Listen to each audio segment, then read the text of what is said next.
وَإِذْ نَجَّيْنَاكُمْ مِنْ آلِ فِرْعَوْنَ، اور یاد کرو جب ہم نے تمہیں نجات دی آل فرعون سے، یسومونکم سوء العذاب، وہ تمہیں سخت عذاب پہنچاتے تھے، اور اس کی سب سے بڑی شکل کیا تھی؟ یذبحون ابناءکم، وہ ذبح کر دیتے تھے تمہارے بیٹوں کو، ویستحیون نساءکم، اور تمہاری عورتوں کو چھوڑ دیتے تھے۔ عورتیں تو ظاہر ہے پھر وہ لونڈیاں بناتے تھے، لیکن یہ مسلسل نہیں تھا، چند ایک ٹائم پیریڈ کے لیے ایک اس قسم کا کوئی ایک سخت حکمران آتا تھا تو ان کے ساتھ یہ کرتا تھا، ورنہ تو ان کی نسل ہی نہ آگے چلتی۔ وَفِي ذَلِكُمْ بَلَاءٌ مِّن رَبِّكُمْ عَظِيمٌ، اور اس میں بہت بڑی آزمائش تھی تمہارے رب کی طرف سے۔ آزمائش رب کی طرف سے تھی، اس کا یہ مطلب نہیں کہ اللہ نے فرعون کو کہا تھا کہ ذبح کرو، نہیں، اس اعتبار سے کہ اللہ تعالیٰ دنیا میں فرعون کے ذریعے مسلمانوں کو آزماتا ہے، ابو جہل کے ذریعے مسلمانوں کو آزماتا ہے۔ مراد یہ کہ ان کو کھلی چھٹی دیتا ہے وہ کہ وہ اس قسم کی حرکتیں کریں، اللہ تعالیٰ ان پہ گرفت نہیں کرتا، بلکہ قوموں نے خود اپنے معاملات کو سیدھا کر کے چلنا ہوتا ہے۔ تو وہ اس طریقے سے یہ آگے پھر آپ کو سورہ القصص کے اندر، سورۃ الاعراف کے اندر، سورہ الشعراء کے اندر ڈیٹیل سے آئے گا کہ حضرت موسیٰ علیہ السلام کو اللہ نے معجزانہ طور پہ بنی اسرائیل سے بچایا، ان کی ماں نے ایک صندوق کے اندر ان کو رکھ دیا جب وہ پیدا ہوئے۔ وہ ڈیٹیل واقعہ جب آئے گا اس وقت ہی ڈسکس کریں گے، یہاں پہ جنرل بات ڈسکس ہو رہی ہے۔ وَإِذْ فَرَقْنَا بِكُمُ الْبَحْرَ، اور جب ہم نے پھاڑ دیا تمہارے لیے سمندر کو، فَأَنْجَيْنَاكُمْ، اور تمہیں تو نجات دے دی، وَأَغْرَقْنَا آلَ فِرْعَوْنَ وَأَنْتُمْ تَنْظُرُونَ، اور ہم نے تمہاری نظروں کے سامنے فرعونیوں کو ڈبو دیا جبکہ تم دیکھ رہے تھے۔ اب یہ واقعہ جب حضرت موسیٰ علیہ السلام 6 لاکھ کا لشکر لے کے نکلے بنی اسرائیل کا، تو پیچھے فرعونیوں نے جب پیچھا کیا تو آگے پھر وہ سمندری جھیل آ گئی، اور وہیں پہ ان کا وضو ٹوٹ گیا۔ کہتے ہیں کہ مروا دیے موسیٰ علیہ السلام۔ اللہ نے پھر موسیٰ علیہ السلام کو وحی کی کہ یہ جو عصا ہے اس کو مارو۔ پھر سورہ شعراء میں آتا ہے کہ حضرت موسیٰ علیہ السلام جب عصا مارا تو دونوں طرف سمندر جو ہے نا وہ پہاڑ کی طرح یوں کھڑا ہو گیا، اتنی دیر کے لیے راستہ بن گیا کہ وہ پوری قوم وہاں سے گزر جاتی، اور مت ماری گئی فرعونیوں کی۔ اتنا بڑا معجزہ دیکھ کے بھی انہوں نے اسلام نہیں قبول کیا، اور اس سے بڑی بات یہ ماری گئی وہ اس راستے کے اوپر چل پڑے۔ جب سینٹر میں پہنچے تو وہ اللہ نے وہ پانی کو حکم دیا، مل گیا، اور وہیں پہ پھر قرآن پاک میں الفاظ ہیں کہ سورہ یونس کے اندر بھی آتا ہے اور سورتوں کے اندر بھی کہ وہاں پہ اس نے پھر اعلان کیا کہ میں ایمان لاتا ہوں موسیٰ اور ہارون کے رب پہ، بنی اسرائیل کے رب پہ، لیکن اللہ نے فرمایا آن، اب لے کے آیا ایمان، اب قبول نہیں ہے۔ نزع کے عالم میں ایمان قبول نہیں۔ جامعہ ترمذی میں حدیث ہے موت کے غرغرے سے پہلے کسی کا دین قبول ہے، اس کے بعد قبول نہیں ہے، کیونکہ موت دیکھنے کے بعد تو اب ریورس تو ہونا نہیں ہے۔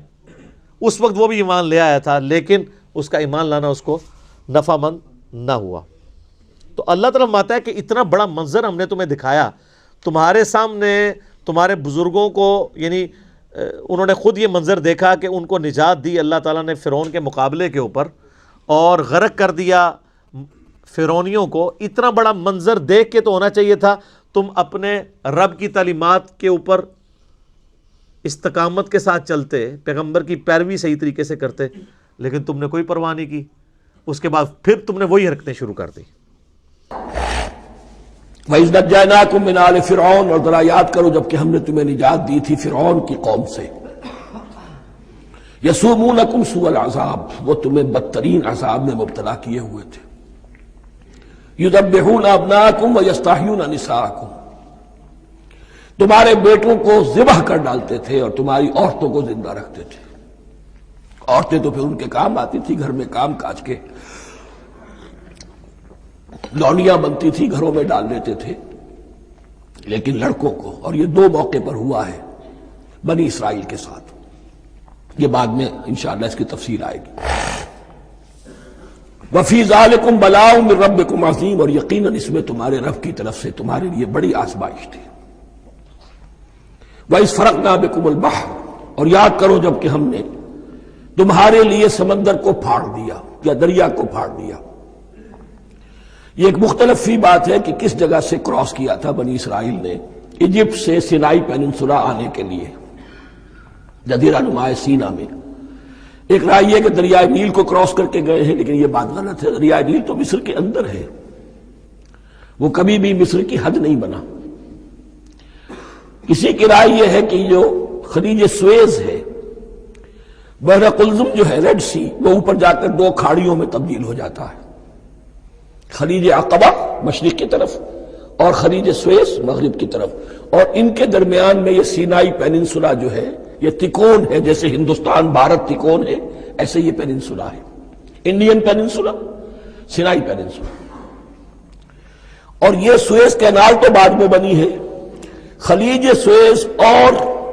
میڈیٹرینین بحیرہ روم کے درمیان یہ کچھ چھوٹی چھوٹی، اگرچہ چھوٹی تھی سمندر کے لحاظ سے، بہت بڑی بڑی جھیلیں تھیں، اور ان جھیلوں ہی کو پھر جوڑ جوڑ کر درمیان میں جو خشکی تھی اس کو کاٹ کر سویز کینال بنائی گئی ہے۔ تو اب تو یہ مسلسل ایک رابطہ ہے، لیکن معلوم ہوتا ہے کہ یا تو خلیج سویز کو کراس کیا ہے حضرت موسیٰ علیہ السلام نے، اور یہی میری رائے زیادہ یہی ہے، اس لیے کہ کوہ طور جو ہے وہ اس پیننسولا کی ٹپ پر ہے، نیچے ہے یہاں، جہاں پر بھی ان کا قیام رہا اور جہاں پھر حضرت موسیٰ کو 40 دن کے لیے کوہ طور پر بلا کر اور پھر انہیں تورات دی گئی ہے۔ تو معلوم ہوتا ہے کہ جو خلیج سویز ہے اسے کراس کیا ہے۔ کراس کس طرح کیا ہے کہ حضرت موسیٰ کے عصا کی ایک ضرب سے سمندر پھٹ گیا، فَكَانَ كُلُّ فِرْقٍ كَالطَّوْدِ الْعَظِيمِ، دونوں طرف چٹانوں کے مانند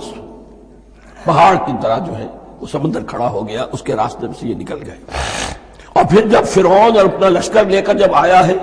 اس نے سوچا ہم بھی نکل جائیں، وہ غرق ہو گئے، اس لیے کہ دونوں طرف کا پانی آپس میں مل گیا۔ یہ تھی کیفیت، اور معجزانہ کیفیت تھی، یہ کوئی